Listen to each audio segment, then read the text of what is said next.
Ce café politique Uongozi a mis autour d'une table les experts du secteur minier pour aborder la situation des exploitants miniers artisanaux en RDC. Organisé par la dynamique des politologues de la RDC DIPOL en partenariat avec la Fondation Frédéric Herbert. Les échanges ont consisté à répondre à cette grande question: pourquoi tout le monde gagne dans la chaîne de production minière, mais c'est les petits hommes qui payent la note, comme relevé par Constantin Grant, président de cette fondation. Face à cette situation, nous devons nous poser une question simple mais fondamentale aussi. Qui supporte les risques et qui récolte les fruits? Aujourd'hui, ce sont de plus vulnérables qui payent de leur santé, de leur sécurité et de leur dignité aussi. L'exploitation artisanale ne serait plus synonyme de précarité, mais levier de développement durable. En RDC, la filière artisanale minière contribue fortement à la production nationale, mais les exploitants artisanaux restent toujours pauvres à cause notamment du tricage des prix et du manque de transparence dans la chaîne d'approvisionnement, l'informalité persistante, sans oublier le travail des enfants et les inégalités de genre. Des problèmes de financement parce qu'ils n'ont pas suffisamment de moyens pour financer le projet national de recours à ce qu'on appelle des boss ou des déclarants qui financent les projets et qui donc transforment l'artisanat en une forme de servage d'esclavage.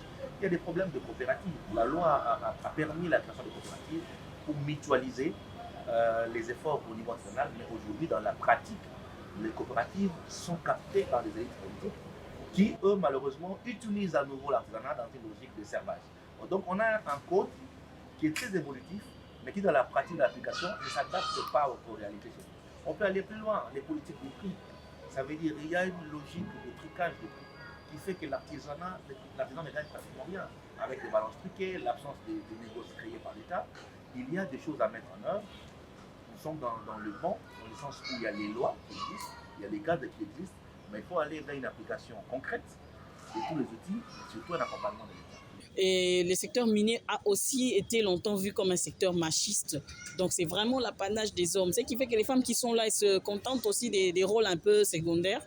Il faudrait que l'État mette en place des politiques de gouvernance qui soient inclusives.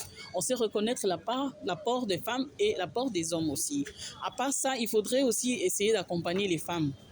Les femmes n'ont pas accès au financement. Il y a beaucoup de femmes qui sont dans les coopératives minières. En fait, elles sont marginalisées parce que ces coopératives sont dirigées par les hommes. Les panélistes ayant animé ces cafés politiques, dont le programme est porté par Ruth Nzinga de la Fondation Frédéric Herbert, ont dénoncé les déséquilibres dans le traitement de l'artisan minier et recommandent ainsi l'application de tous les outils avec l'accompagnement de l'État congolais, tout en appelant à la vulgarisation du code minier auprès de ces artisanaux miniers.